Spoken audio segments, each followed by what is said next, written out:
అన్న ఇంద్ర మూవీ చూసారా? ఇంద్ర మూవీ అప్పుడు చూసాను, ఇప్పుడు చూసాను. ఆ క్రేజ్ అనేది ఆఫ్టర్ 22 years అవుతా క్రేజ్ ఏమైనా తగ్గిందా? అస్సలు ఏం లేదు, అదే క్రేజ్ ఉంది. మనం ఎన్నిసార్లు టీవీలో చూసాము, థియేటర్ లో ఎన్నిసార్లు చూసాం. అది ఓపెన్, అందరూ ఓపెన్ అయిపోయి 22 years అయిన తర్వాత కూడా బోర్ కొట్టలేదు. అప్పట్లో నేను తమిళనాడులో ఉన్నా, నేను కుప్పం, నాకు 30 kilometers. ఇంకా పొద్దున్న 7 o'clock సినిమా. నాకు తెలిసి ఆ టైం బస్సు పట్టుకొని ఇంకా వెళ్ళి థియేటర్కి వెళ్ళి ఎలాగైతే టికెట్ దొరికింది, కానీ సీటింగ్ నాకు దొరకలేదు. నిలబడి నేను సినిమా మొత్తం ఆ రోజుల్లో 3 hours నిలబడి నేను ఆ సినిమా చూసాను. అదే హ్యాపీనెస్ ఇప్పుడు కూడా నాకు ఉంది. Okay sir, the next movie ఏది రిలీజ్ అయితే మీరు బాగుంటుంది అని కోరుకుంటున్నారు? ఇంద్ర కోసమే మాట్లాడదాం. ఓన్లీ ఇంద్ర కోసం అంటారా? అయిపోయింది బ్రదర్, ఒక్క నిమిషం.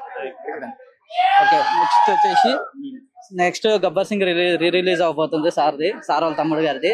సో ఆ రోజున మెగాస్టార్ ఫ్యాన్స్ అందరూ ఆ రియాక్షన్స్ ఎట్లుంటాయి అంటున్నారు? మీకు ఒకటి చెప్తా, మీతో అవునన్నా కాదు అనుకున్నా, మెగాస్టార్ ఇంటి నుంచి కుక్కొచ్చి యాక్ట్ చేసిన మెగా ఫ్యాన్స్ నెత్తి మీద పెట్టుకుంటారు. మెగా ఫ్యాన్స్ అంటే చిరంజీవి గారి ఫ్యాన్స్.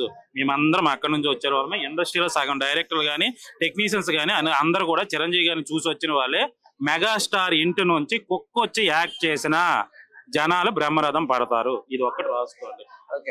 ఈవెన్ పవన్ కళ్యాణ్ గారైనా, రామ్ చరణ్ గారైనా, బన్నీ అయినా, ఎవరైనా సరే ఓపెన్ గా నేను చెప్తున్నా, వీళ్ళెవరు మెగాస్టార్ ఫ్యామిలీ కాకపోతే ఈ రోజు ఎవరు ఆదరించరు.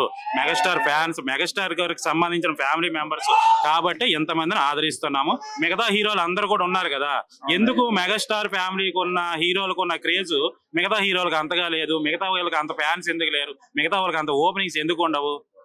వాళ్ళందరూ మెగాస్టార్ ఫ్యామిలీ నుంచి వచ్చిన వాళ్ళు కాదు. మెగాస్టార్ ఫ్యామిలీ నుంచి ఎవరు వచ్చినా ఫ్యాన్స్ ఆయన వేసిన బాట అవునన్నా కాదన్నా ఎదిగిన తర్వాత మేమే పెద్ద తోపులు మనం ఫీల్ అయినా మేము దానికోసం నేనేం చెప్పను. కానీ బట్ ఏంటంటే మెగాస్టార్ ఇంటి నుంచి వచ్చిన ఎవరైనా సరే ఆదరించడానికి ఆయన వేసిన బాట అలాంటిది, ఆ ఫ్యాన్ ఫాలోయింగ్ అలాంటిది, ఆ ఫ్యాన్ బేస్ అలాంటిది. సో ఎవరు అది కాదయ్యా, మొన్న వచ్చిన వైష్ణవ్ చేసే సినిమాకు 100 కోట్లు ఎవడైనా కలెక్షన్స్ వస్తాయా? అది చిరంజీవి గారు మేనలుడు అవడంతో 100 కోట్లు వచ్చాయి. అదే వేరే హీరో అయితే అద్భుతమైన మహా సినిమాలు చేస్తున్నా ఎందుకు అన్ని కోట్లు రావట్లేదు? 10 కోట్లు కదా, 2 కోట్లు కూడా దిక్కులేదు.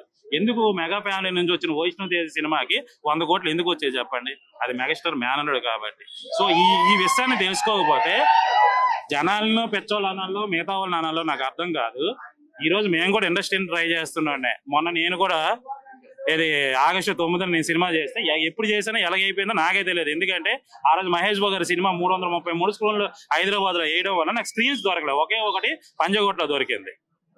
అదే నేను మెగా ఫ్యామిలీ అయ్యి ఉంటే ఆ 300 స్క్రీన్లు పక్కకు పోయి నాది ఉండేది.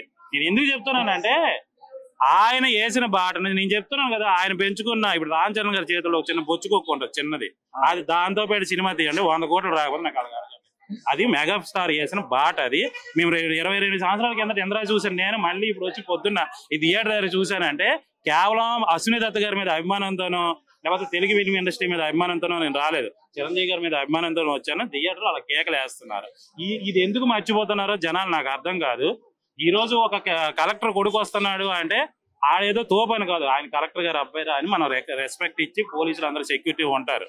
అలాగే మెగాస్టార్ ఇంటి నుంచి ఎవరైనా వస్తే అసలు అంతకుముందు వాళ్ళు ఏం పోలీసారో కూడా ఎవరికి తెలియదు. ఎందుకు వచ్చిన ప్రతి ఒక్క హీరోని ఎందుకు అందరం ఎక్కించి జనాలు ఓపెనింగ్ చేస్తున్నారా అంటే అది మెగాస్టార్ మేనలుడో, మెగాస్టార్ కొడుకో, మెగాస్టార్ తమ్ముడు, ఎవరో మెగాస్టార్ కి సంబంధించిన ఫ్యామిలీ మెంబర్స్ కాబట్టి. సో అందుకే అది తెలుసుకోకపోతే ఎవరు మేము చేయలేమబ్బా. అది నిజంగా చెప్తున్నా, చాలా మంది మహానోట్లు ఉన్నారు. ఎందుకు వాళ్ళందరూ 1-2 సినిమాలు తీసి కనుమరుగైపోయి వెళ్ళిపోతున్నారు? ఓపెనింగ్స్ ఎందుకు రావట్లేదు? ఈ రోజు చిరంజీవి గారి సినిమాకి ఎంత ఓపెనింగ్ అయింది. 22 సంవత్సరాలు అయిన తర్వాత కూడా ఈ ఓపెనింగ్స్ వచ్చి జనాలు చూస్తున్నారు. మరి అదే ఈ రోజు రిలీజ్ అయిన సినిమా, నిన్న రిలీజ్ అయిన సినిమా, లాస్ట్ వీక్ అయిన సినిమాలు ఎందుకు కలెక్షన్స్ రావట్లేదు? ఇది 22 సంవత్సరాల కింద రిలీజ్ అయిన సినిమా. యూట్యూబ్ లో ఉంది, టీవీలో ఇస్తున్నారు, యూట్యూబ్ లో చూస్తున్నారు. అయినా థియేటర్కి ఎందుకు వచ్చారు? కేవలం ఆయన మీద ఉన్న అభిమానం. నేను అదే చెప్తున్నాను, మీరు ఎదిగిన తర్వాత 1-2 సినిమాలు తీసిన తర్వాత మీరు తోపులు అయిపోయి మేము మాకు స్వయంగా మేము వస్తున్నామని మీరు కాళ్ళు ఎగరేసుకున్నా అది కరెక్ట్ కాదు. జీవితాంతం మెగా ఫ్యామిలీ నుంచి ఏ హీరో వచ్చి సెటిల్ అయినా, ఆయన ఎంత పెద్ద స్టార్ అయినా, అది కేవలం చిరంజీవి గారి చెమట చుక్క నుంచి వచ్చిన హీరోలు మాత్రమే. అది గమనించకపోతే వాళ్ళంత వేస్ట్ గా ఇంకోరు. ఇదైతే ఓపెన్ గా చెప్తున్నా. ఎందుకంటే ఇండస్ట్రీలో చాలా మంది నటులు వస్తున్నారు, కనుమరుగు అయిపోతున్నారు. వాళ్ళకి టాలెంట్ ఉన్నా కూడా ఎందుకు ఉండలేకపోతున్నారు అంటే వాళ్ళు చిరంజీవి గారికి సంబంధించిన వాళ్ళు కాదు కాబట్టి. సో అది ఇప్పుడు అలాగే ఆ విధంగా చూసుకుంటే నందమూరి ఫ్యామిలీ నుంచి చాలా మంది రావాలి కానీ ఎవరు నిలబడట్లేదు. కేవలం చిరంజీవి గారి ఫ్యామిలీ నుంచి ఎవరు వచ్చినా ఎందుకు నిలబడుతున్నారు? ఆయన ఇచ్చిన గైడెన్స్ అలాంటిది. అదే విధంగా వాళ్ళ ఫ్యామిలీ నుంచి ఎవరు వచ్చినా సరే ఫ్యాన్స్ భుజాల మీద కూర్చొని పెట్టుకుంటారు వాళ్ళని.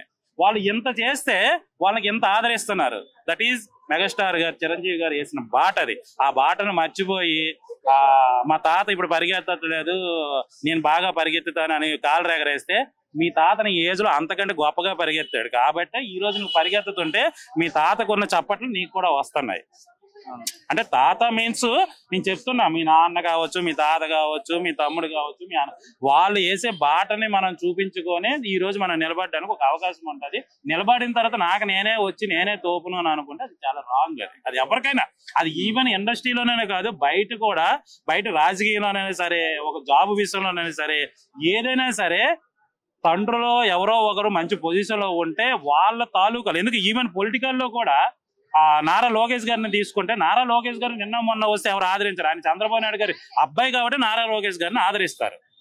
ఈవెన్ అది ఎందుకు మర్చిపోతున్నారో నాకు అర్థం కావట్లేదు. కానీ అది చాలా చాలా అంటే ముందు అవకాశం వచ్చినప్పుడు అవకాశం కోసము నేను చంద్రబాబు నాయుడు గారి అబ్బాయినండి అని చెప్పి అవకాశం వచ్చిన తర్వాత మంచి ఒక నాయకుడు అయిపోయిన తర్వాత నేను స్వయంగా వచ్చాను, నా సేవలు చూసే జనాలు నా వెనకొచ్చారు, నా టాలెంట్ చూసే జనాలు నాకు ఉద్ధరిస్తున్నారు అనుకోవడం చాలా రాంగ్.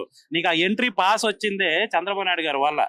అలాగే ఇప్పుడు పవన్ కళ్యాణ్ గారు అవని, రామ్ చరణ్ గారు అవని, బన్నీ అవని, వరుణ్ తేజ్ అవని, సాయిధరం తేజ్ అవని, వాళ్ళకి ఆ ఎంట్రీ పాస్ వచ్చింది చిరంజీవి గారి వల్ల. ఎంట్రీ పాస్ తీసుకున్న తర్వాత వాళ్ళ కష్టం మీద వాళ్ళు బతకొచ్చు. కానీ పాస్ దొరకడం కష్టం కదా. ఆ పాస్ అనేది ఏంటంటే ఏదో ఇలా తీసుకుని వెళ్తే సినిమా టికెట్ తీసుకొని థియేటర్కి వెళ్ళిపోయే పాస్ కాదు, అది లైఫ్ పాస్. అది నీ లైఫ్ ని సెటిల్ చేసే పాస్ చిరంజీవి గారు ఇస్తేనే నువ్వు ఎట్లా ఆడు ఏం చెయ్యో అది నిలబెట్టేస్తుంది ఆ పాస్. చిరంజీవి గారు ఇచ్చేది మామూలు పాస్ కాదు, అది లైఫ్ సెటిల్మెంట్ పాస్. అది ఆ పాస్ అలాంటి వాళ్ళకి అందరికీ దొరకదు. ఆయన చిన్న చూపు మా మీద పడితే చాలు అని అభిమానించే అభిమానులు మేము. ఇలాంటి అభిమానులు కోట్ల మంది ఉన్నారు. వాళ్ళ ఫ్యామిలీలో పనోడుగా నేను పుట్టున్నా బాగుండునని, రోజు చూసుకో ఉండను కదా అని చాలాసార్లు నేను అనుకున్నా. ఆయన నాకు అంత అభిమానం వద్దు, ఇంకెక్కువ మాట్లాడితే సరే. కానీ చిరంజీవి గారి ఫ్యాన్స్ గురించి ఒక 4-5 డైలాగ్స్ చెప్పండి. చిరంజీవి ఫ్యాన్స్ గురించి డైలాగ్ చెప్పడం ఏంటి? ఫ్యాన్స్ కోసం డైలాగ్స్ చెప్పండి. డైలాగులు కాదు, నా చిరంజీవి గారి ఫ్యాన్స్ అనేది ఒక్కసారి చిరంజీవి గారికి అభిమానిస్తే వాళ్ళ ప్రాణం ఉన్నంత వరకు కూడా ఆయన చిరంజీవి గారిని అభిమానిస్తూనే ఉంటారు. అది చిరంజీవి గారిలో ఉన్న గొప్పతనం. ఆయన అభిమానిస్తే ఎవరు కూడా వదులుకోలేరు. ఓకే, సార్ కి బర్త్డే విషెస్ చెప్పాలంటే స్పెషల్ గా ఎట్లా చెప్తారు? స్పెషల్ గా నేను చెప్పలేను, కానీ ఇలాంటి పుట్టినరోజులు చాలా చాలా చాలా జరుపుకోవాలి. ఆయన్ని ఇన్స్పిరేషన్ గా తీసుకొని వచ్చిన ప్రతి ఒక్కరు కూడా ప్రతి రంగాల్లో కూడా వాళ్ళు సక్సెస్ అవ్వాలని మనస్ఫూర్తిగా కోరుకుంటున్నాను. ఆయన ఇలాంటి సినిమాలు ఇంకా చాలా చెయ్యాలి, ఆయన సినిమాలు చేస్తూ ఉండాలి, మనల్ని అందరినీ అలరిస్తూ ఉండాలి. ఇది ఒకటే కోరుకుంటాం. Thank you.